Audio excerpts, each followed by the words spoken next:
I should stress that having been called out as David Pearson's tutor is not. I'm not staying because that was a bad thing.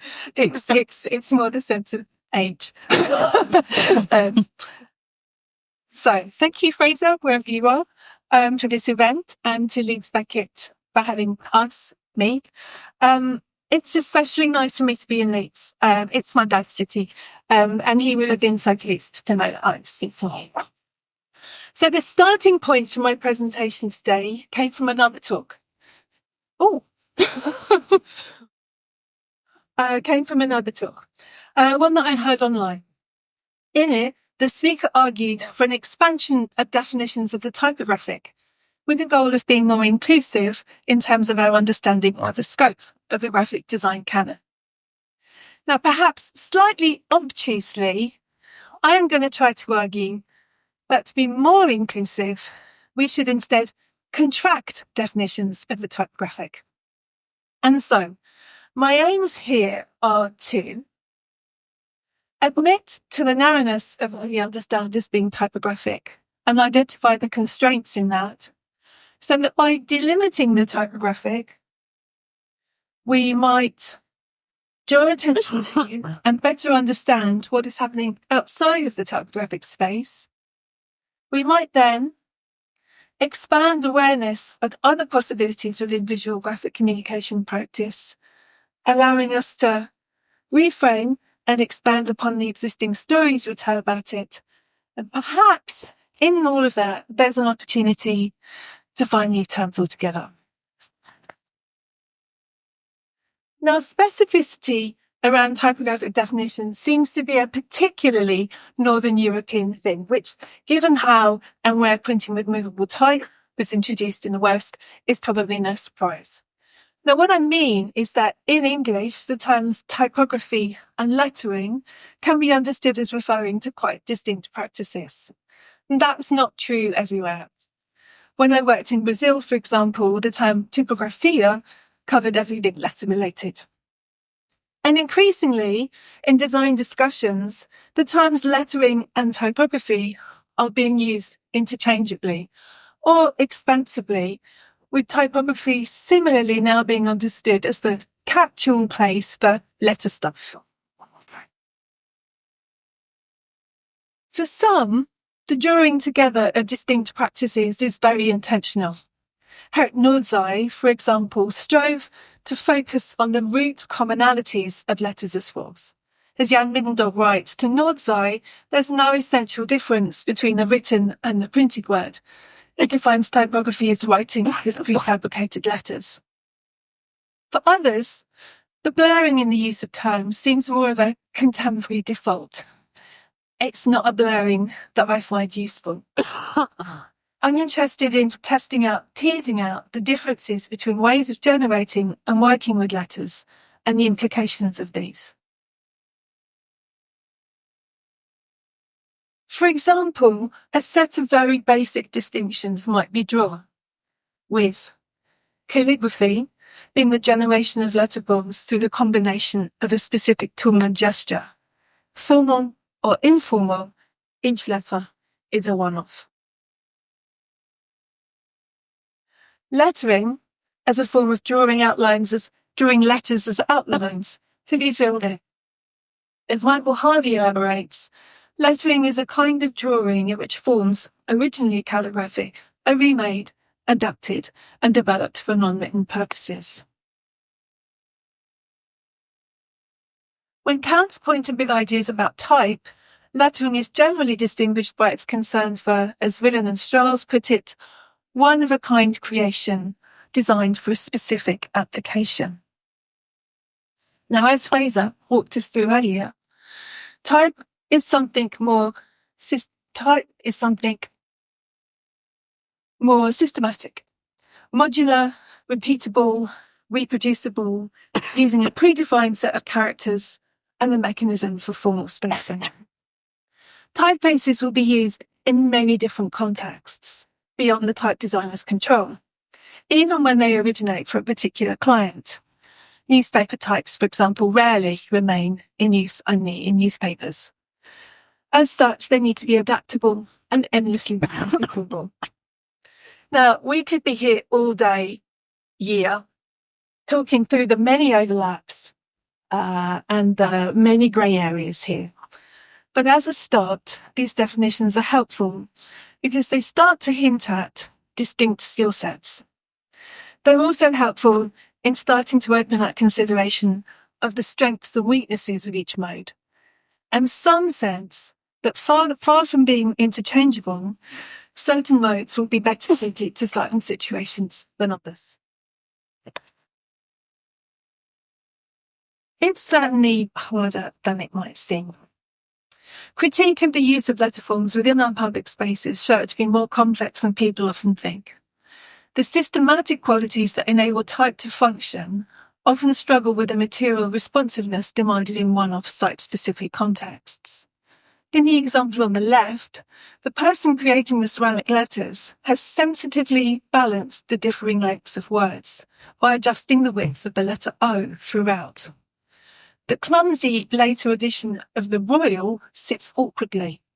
Its typographic model unable to accommodate the same subtle adjustments, though it is nothing compared to the clumsiness of the middle example, which speaks very directly of the consequences of a lack of understanding of how letters work in an environmental context. To refocus on my argument today, it's the systematic qualities of type and the typographic that I want to explore. It begs the question, what are the systems at play? As Anthony Froschel argues, to follow on from Paul, typography is a grid. The word typography means to write, print using standard elements. To use standard elements implies some modular relationship between such elements. There is something systematic within the DNA of how type is made, whether it's metal type or subsequent technologies. Access to type has often involved complex workflows and large, expensive equipment. It's hard for us to imagine just how bulky even early digital typesetting technologies were.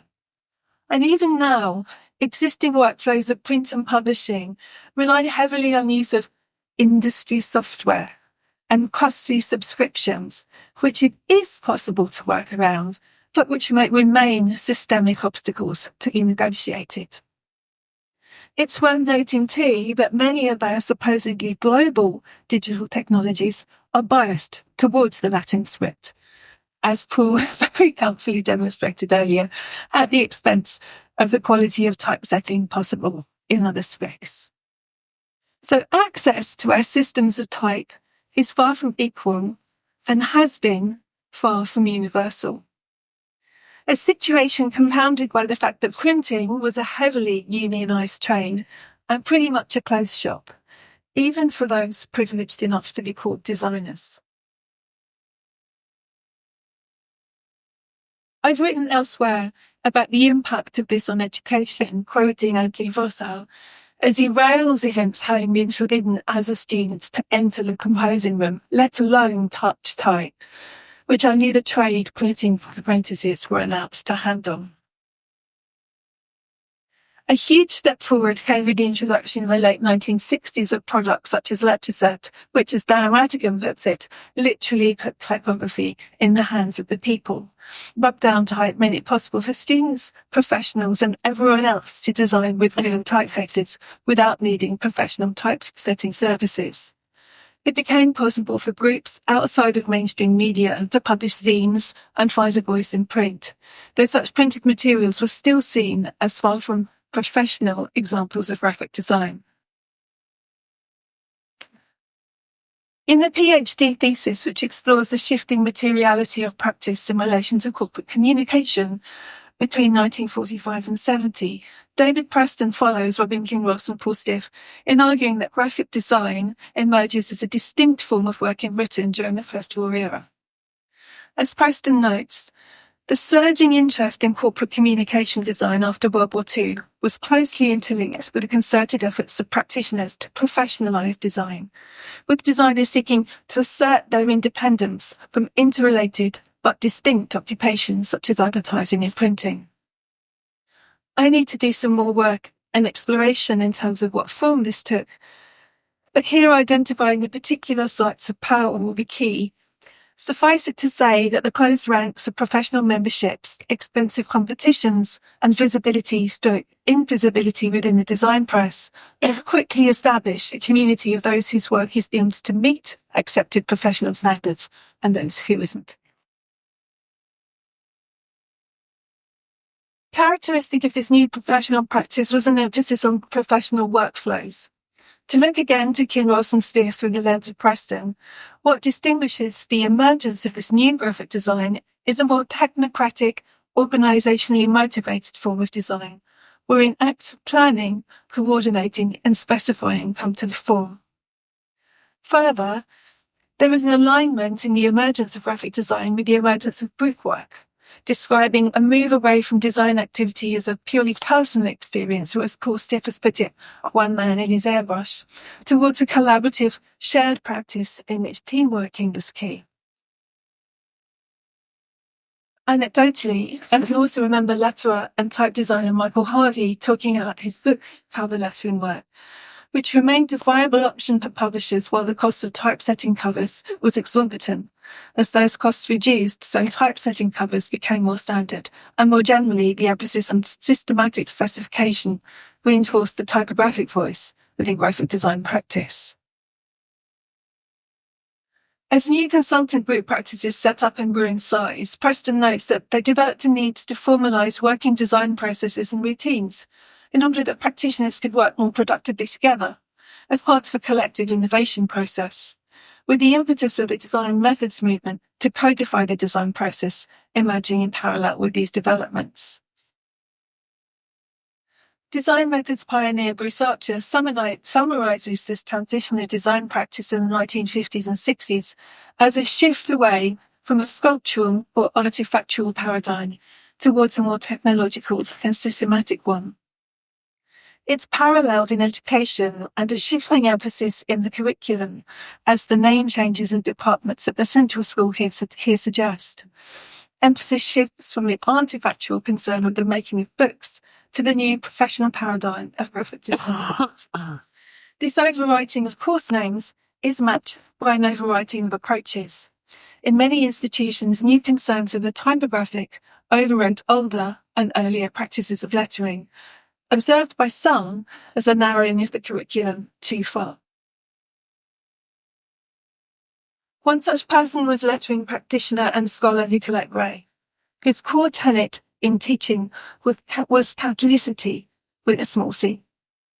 A key tool in helping Gray to reinvigorate understanding of the possibilities of lettering was a photographic teaching collection, first established at the Central School in 1963. The Central Lettering Record had originally helped promote awareness for students of letterforms beyond the Trajan letter, which was the kind of established SID go-to letter for much of the 20th century. Under her remit, Gray expanded the vision for the CLR to celebrate lettering diversity of all kinds.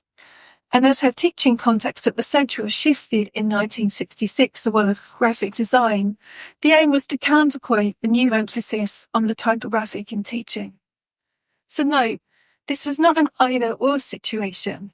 Gray's goal was to help students to understand the wider letterform context for their study of typography. In her book, The History of Lettering, Gray argues for a complete reframing of how we think about and study letterform. To quote Gray, "Lettering is a subdivision of writing. I should define it as writing in which the visual form, that is the letters and the way in which these are shaped and combined, has a formality and an importance over and above their legibility. It can therefore be an art." Her reframing is one in which lettering is the broad space within which it is possible to situate more focused letterform-related practices. Lettering is the art within which typography is then a subset, an equal subset alongside other practices. It's a reframing that I find hugely helpful because it counters the dualistic thinking that prioritizes the rational premise of design over other forms of lettering knowledge, generally denoted as craft. It affords space for recognizing practices beyond the modular and the systematic, and the contribution that these make to visual communication outside of professional graphic design. And it affirms that these spaces outside of professional graphic design have value.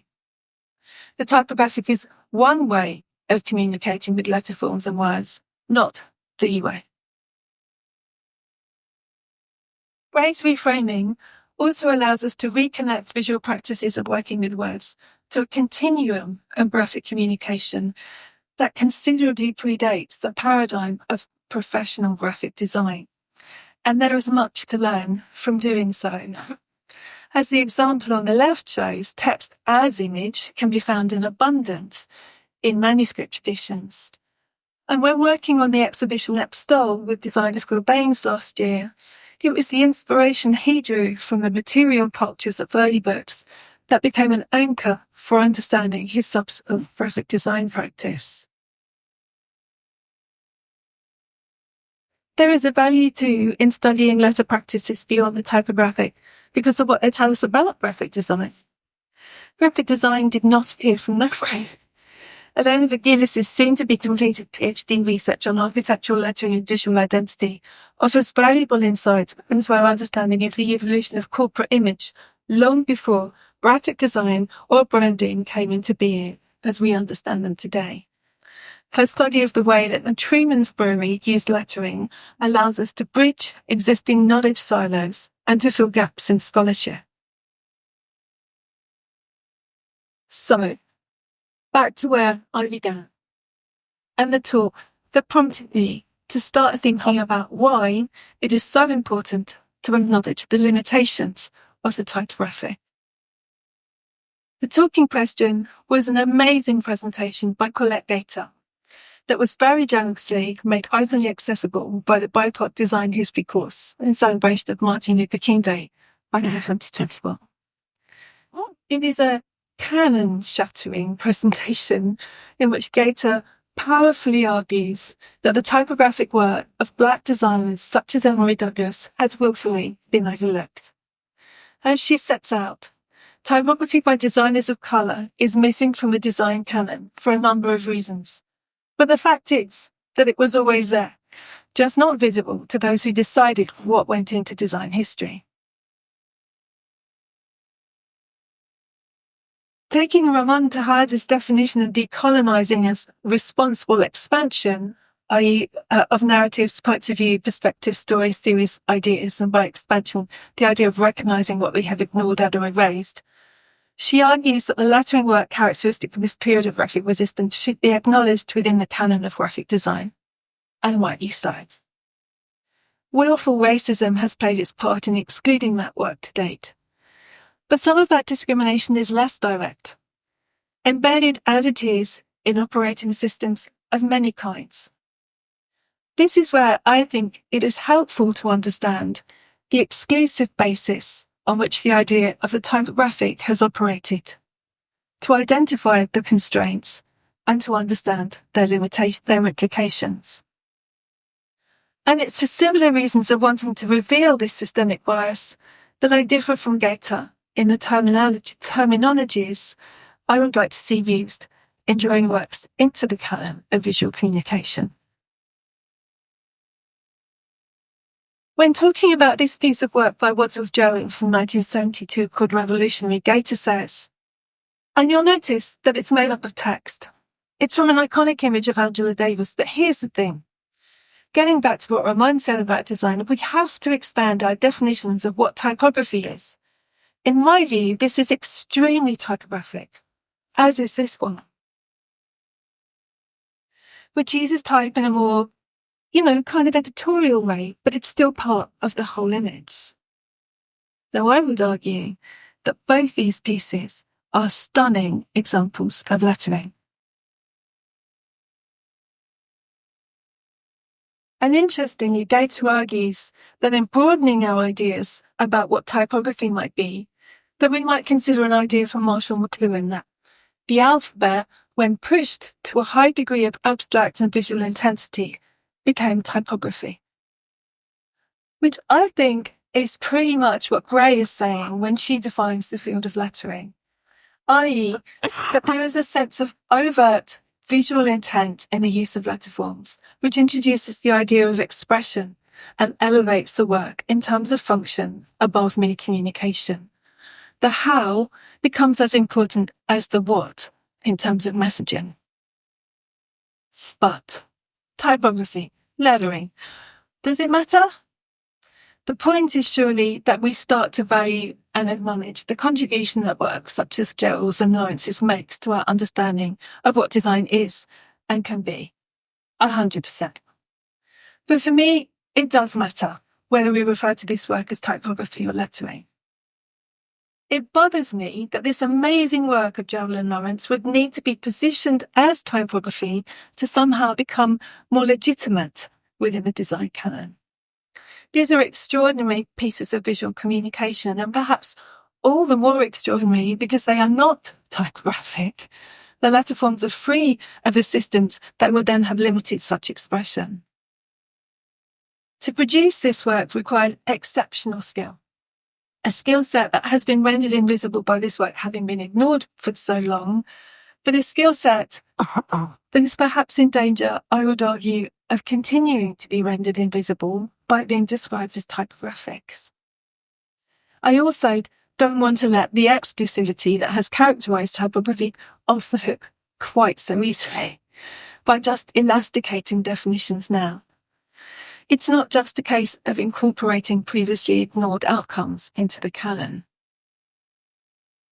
It seems important to surface the systems within which works are created, distributed, evaluated, taught, and preserved as a way of understanding what Peterson would identify as the culture perspectives that inform it. In this case, my interest has been in highlighting the systemic failures of the typographic and the power imbalances they have enhanced, to which Gerald and Lawrence's work is the most amazing response. A further concern is that by just expanding the definition of the typographic, that we perpetuate some of the bias against more artifactual ways of working, and that we perpetuate too the idea of a systemic typographic dominance over craft lettering traditions. For me, it seems important to reprioritize other forms of knowledge and practice in our considerations of what design is and might be. So I think that what we call things does matter.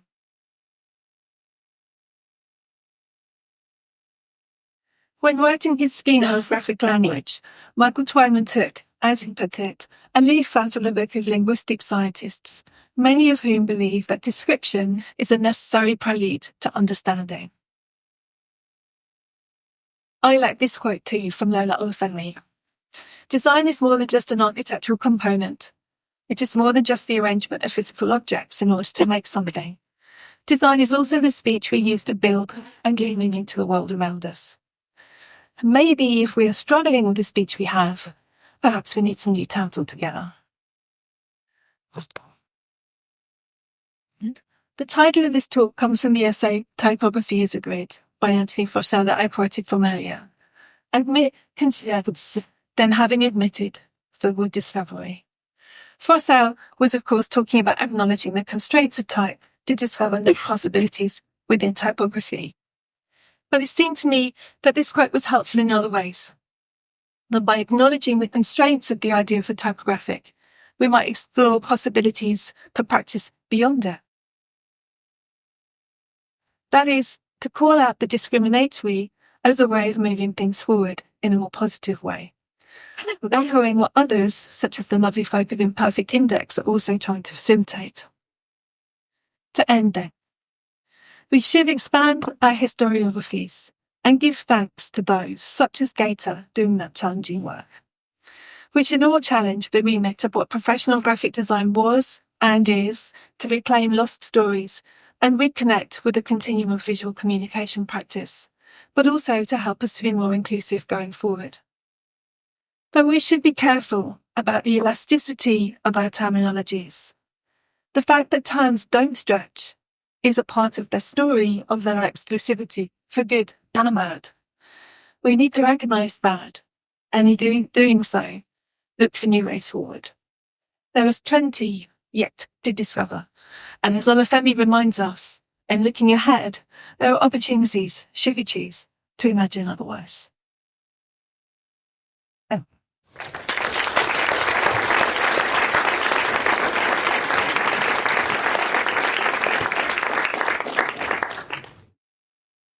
I don't know what happens there.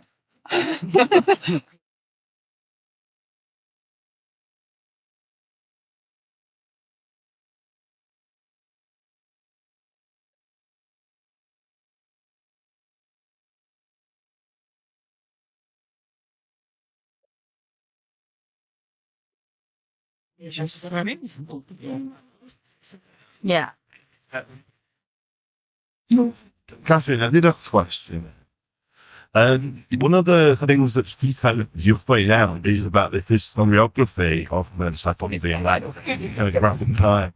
And of course, the historiography of graphic time is very, very recent. We're talking not, we're saying this existed as a discipline for only 60 or 70 years. Historiography is something like 20, 30 years on.